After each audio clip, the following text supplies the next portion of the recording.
for over 41 months, Russia has been at war with Ukraine, and today we'll examine the military situation. I'm Julian Röpke, and this is Build Situation Room. And we want to start with dramatic footage from the Kharkiv region in northeastern Ukraine.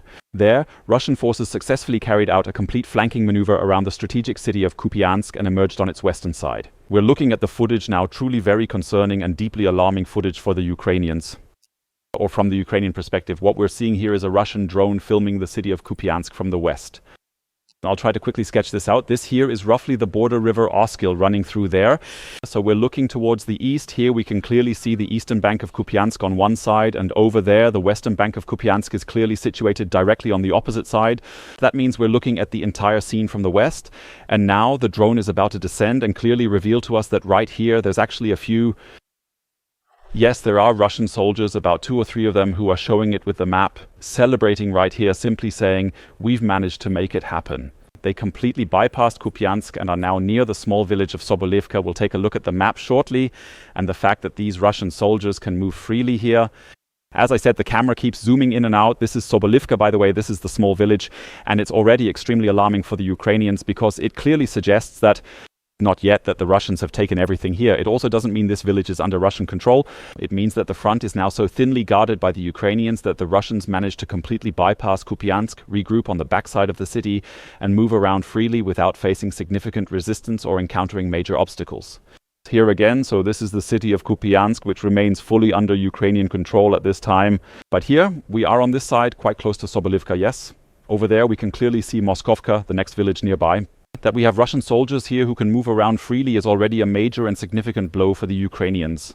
We're carefully examining the entire situation on the map, and now we can clearly see just how crucial this movement we just observed truly is. It's because the Russians have been attempting to cross the Oskil for months, and indeed they have successfully managed to do so. We can see it clearly marked here on the map. The Oskil River is also highlighted, flowing straight through Kupiansk and continuing its course northward all the way up to the Russian border. And what the Russians have done in the last months was first to seize Dvorichina, later Zapadne, and around 10 additional villages.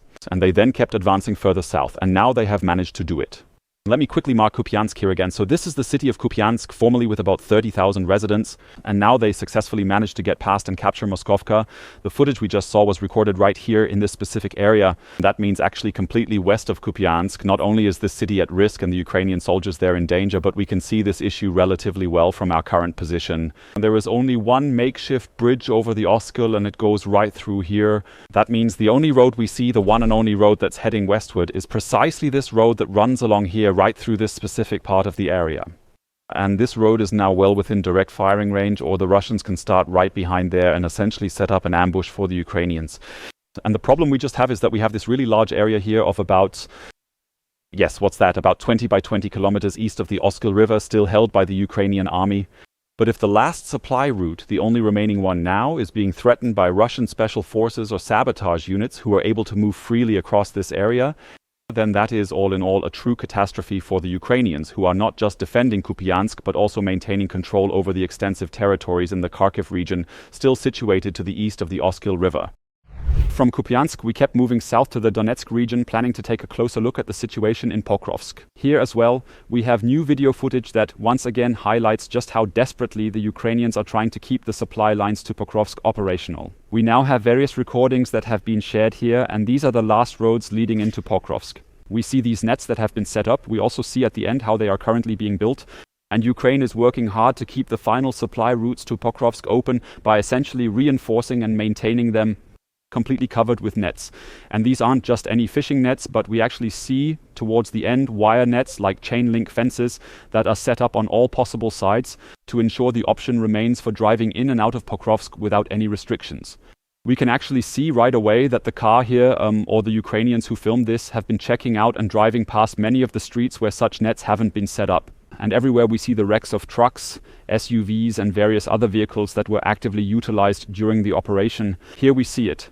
The Ukrainian checkpoint, the wrecks on the left and right side, and we see it here. What we notice is the net is still missing here. That means we have these posts set up on both sides of the road, but the net over the road is missing.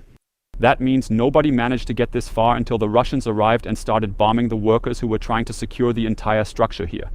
Again and again, we see all these recordings made at the end of July near Pokrovsk, all west of Pokrovsk, and the Ukrainians want to show, yes, the situation is that complicated. This fire is not just a forest fire, but it's a vehicle that was struck by a Russian drone and, as a result, drove burning straight into the forest. This situation keeps repeating, so the Ukrainians are facing an extremely tough challenge as their entire vehicle fleet is under constant attack in this area. Here we see again what I just mentioned. These are the nets that are currently being set up. We see these are large-scale constructions spanning kilometers, dozens of kilometers. The nets are already up. We'll see it soon. This is what it looks like. That means these are the nets that are being unwound here and then need to be securely attached on the right, left, and above the road. We also see a significant number of Ukrainian workers here who are now securing everything on both sides of the road. The real question is whether it's too late, given that Pokrovsk is in a very tough situation. Myrnohrad, a bit further north to the east, has almost been completely sealed off by the Russian army. Let's take a look at the map now to understand why the situation here is so critical and why the remaining logistics routes must be so strongly protected and defended. It's relatively easy to see that by now in a 270-degree circle around Pokrovsk and Myrnohrad, what we always call this twin city, that the Russians have positioned themselves here. And the problem is, we can see that up there, that's 4 kilometers, meaning the Russian radius, as far as the kamikaze drones are concerned, is about 20 kilometers in every direction from each of these positions, each of these red and partly orange spots. And if we look at it, we clearly see that the entire area can be accessed by Russian drones. That's why the Ukrainians are trying to keep their crucial routes open with these nets for the remaining supply lines. We have Rudinsky's path heading north, of course, and then we have the N32, which is the major highway connecting the region.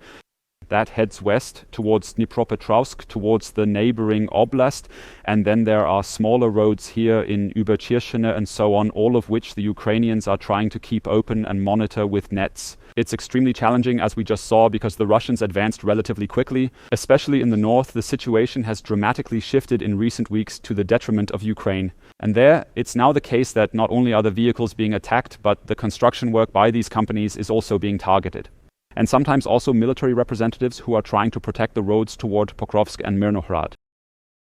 From Donetsk in the east of the country, we come to Sumy in the northeast of the country. There we first take a look at footage of a successful counterattack by the Ukrainian army. Here, soldiers of the 225th Assault Brigade or Assault Battalion, I'm not entirely sure, managed to storm a forest in Andrivka that was previously occupied by the Russians here. And what we will see next is how the Russians lived here, how they set up their base at this forward position.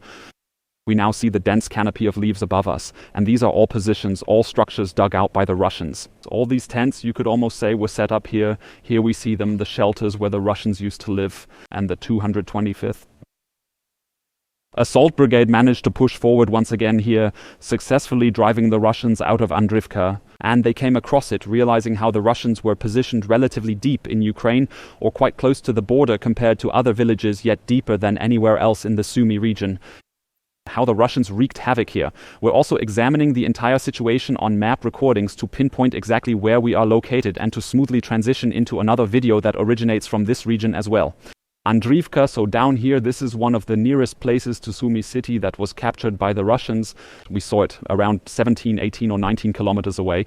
The Ukrainians managed to take it back successfully. What we are looking at now are recordings from Apanasovka, a small village here in the Kursk region opposite. And we're seeing a very hard to reach place because we have this entire occupied area here. That means the Ukrainians managed it specifically with shark drones. We'll see it shortly with shark surveillance drones.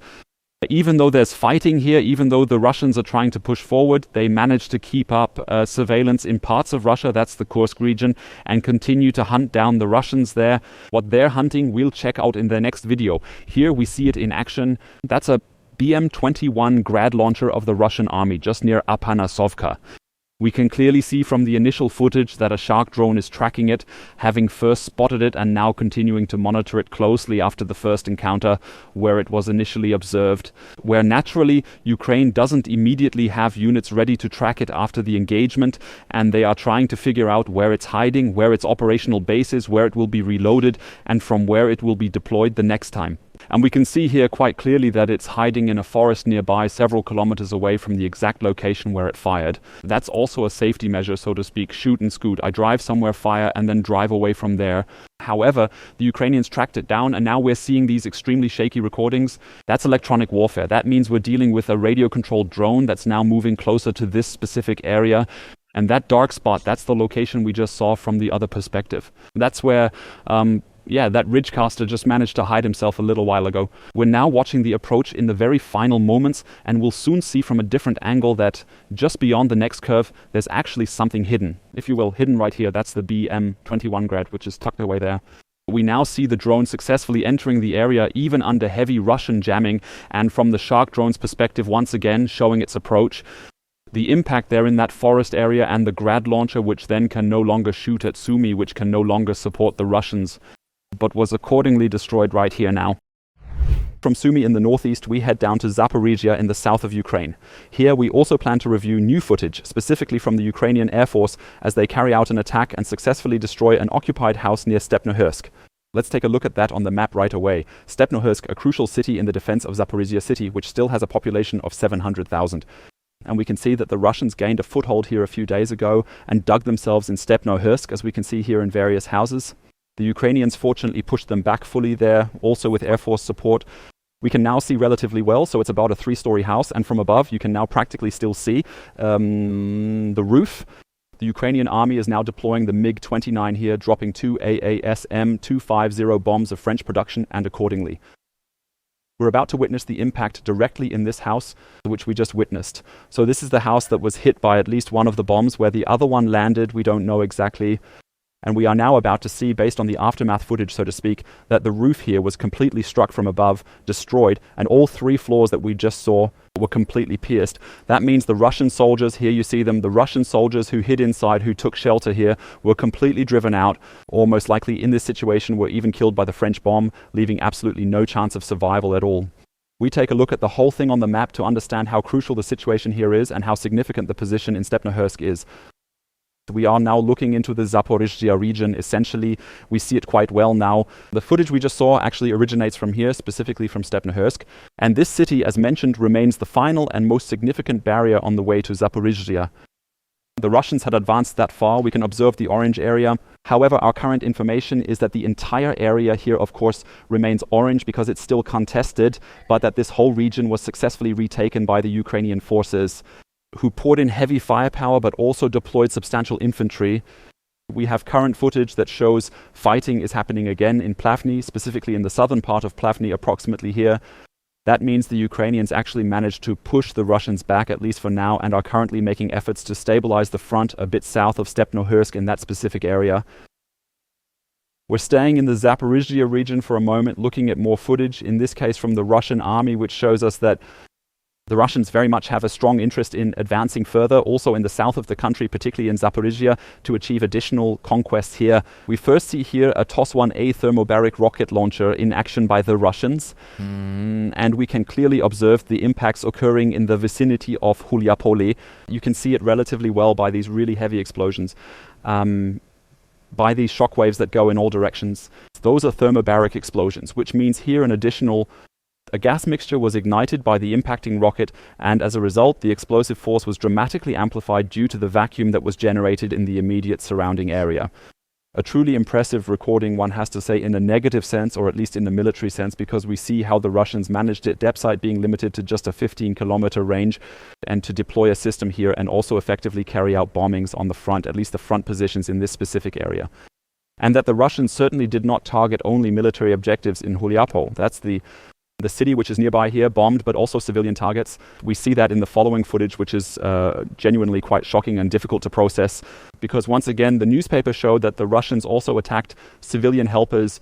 It's absolutely cynical what we're witnessing here. On the left, we see a woman slowly pushing her bicycle. She is pushing past the Russian drone, which, of course, the Russians claim, yes, we would not attack civilians. In reality, this area was just bombed by the Russians, and the fire department has now arrived. We can see that the Russians are now attacking the fire department as they work to extinguish fires in this woman's spared neighborhood. So here is the spot that was targeted. On the left side, we can still see the destruction. Here is the Iveco fire truck, and the firefighters had only one option left: to run away quickly. This is what it looks like after the incident, clearly indicating that the fire truck was attacked immediately following the village being targeted. A so-called double tap attack. That means a double strike by the Russian army, which first ensures that infrastructure is destroyed and then waits until the helpers arrive and then attacks the helpers again to ensure that there's no possibility in the future for the homeland, the hometown of this woman who was just spared, to be helped or rescued at all. Despite all these drone videos we're seeing right now, we still want to take a look at the fact that traditional weapons continue to be very important in the Ukraine war. We're looking at a video from the 44th Artillery Brigade of the Ukrainian Army, which demonstrates classic counter-battery fire, effectively targeting enemy artillery positions. We see that the Ukrainians have located a D-30 gun with 122 millimeters in this forest, and we now see the attacks with their own artillery, meaning their own NATO ammunition of 155 millimeter that has been sent to these various locations here, and afterwards we also see the secondary explosions. So we observe that it's not just the guns themselves that got hit, but also the ammunition stored on both the left and right sides that got struck. Next up, the attack here on a D-20 gun. It's even more powerful with a 152 millimeter caliber from the Russian side, and here as well we virtually witness the approach to the gun. We observe several explosions. They made continuous efforts to get closer to the position here by adjusting their approach and steadily advancing the artillery fire. And then we also saw the impacts, which in some cases led to large fires in the entire surrounding area, which once again indicated that we actually had a hit on the Russian ammunition, which was stored here. This entire operation relied heavily on the use of drones. We can clearly see that in the footage. Drones remain absolutely crucial for monitoring the entire process. Here we even see the Russian artillery firing first, and then the Ukrainians adjusting their strategy in response.